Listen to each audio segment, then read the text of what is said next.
Listen to Black women, listen to Black women from the past, listen to Black women in the present, listen to Black women in the future. That's what I have been reminding myself today. I was supposed to be recording my fourth episode of Tea with Roberts. I have not yet, and my mind, like many of you, I'm sure, has been all over the place thinking about the world and fires and floods and war. And I'm a dual citizen of the United States and Canada. Both countries are trash cans on fire right now. And so was reminding myself of the importance and the need to be creative. And so I was reminded of a Black woman from the past. Her name is Elizabeth Height.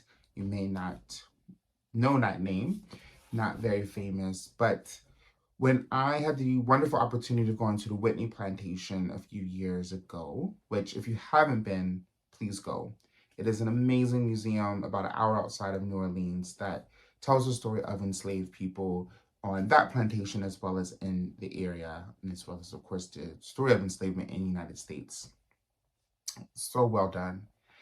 And so, what I found out while I was there was during the New Deal, which was a series of economic and work programs that Roosevelt had started after the Great Depression to put Americans to work back in the 30s and 40s. And there was a federal writers group that also had a African American group. So they took it upon themselves, these Black curators and writers, to go out and interview older Black Americans. They recognized that there was a generation of folks who were enslaved who, if they didn't capture their narratives, would be lost. So they went out, I think, to 9 or 10 different states. And so Elizabeth Height is a person who they interviewed from the Louisiana area. And so when you're at the Whitney Plantation, they have memorial walls that have the names of all the enslaved people on that particular plantation, as well as many names that they could gather for folks who were enslaved throughout the area. And there's excerpts of those interviews on that wall. And that's how I first came across Elizabeth Height's words.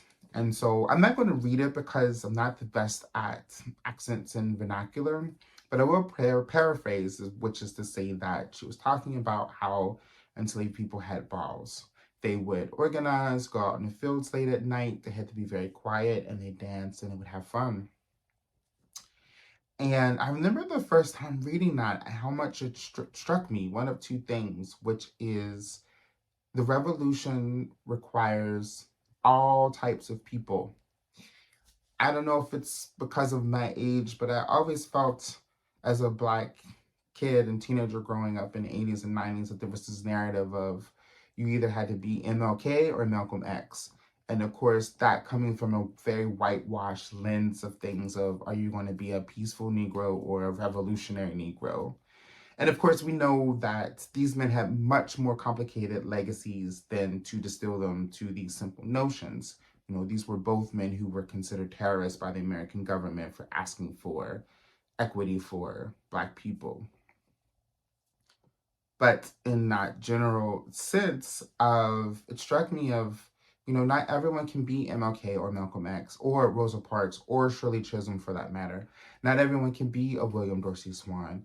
If you're not familiar with him, maybe we'll do another episode, but this was a Black man who had been born into slavery, lived in Washington, D.C., and during the late 18th century or 1800s, he was having balls at his DC home, like with mostly Black men.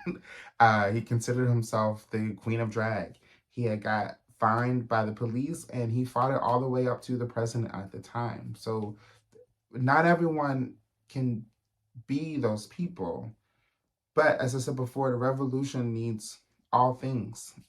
Malcolm X, Martin Luther King Jr., these people needed to eat. They needed to rest. They needed to listen to music. They needed to read books.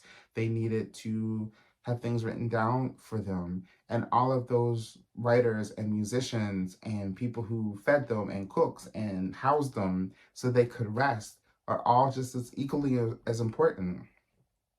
And so I was thinking about that in regards to creativity and how it's so important and needed right now.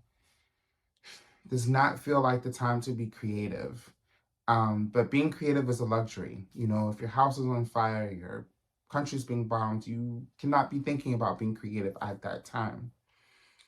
However, even in the points of despair, even when enslaved people who were navigating one of the worst institutions of brutality that have been recorded, American chattel slavery, still found time to organize and to have fun. And so don't forget that. Black queer people, particularly Black people in general, who I'm always speaking to, but anyone who's invested in having an anti oppressive, anti abolitionist, pro creative life who's listening, don't forget to be creative. It's so needed. Don't stop. You may want to stop, but don't. And I'm kind of sharing those words with you that I'm more importantly telling myself, because I've only done Black Gay Uncle for a couple months and I've already received so much love, so many comments, already people reaching out and saying, thank you for sharing your words. It has helped me feel seen or heard, knowing that others are going through what I'm going through. And I don't want to stop that. And so, yeah, listen to Black women. Don't stop being creative. Your Black Gay Uncle is rooting for you. He loves you. I'll see you soon. If I send you this, it means I'm not coming. It's not my problem anymore. Don't bother me. Make sure to like, comment, and subscribe. See you soon.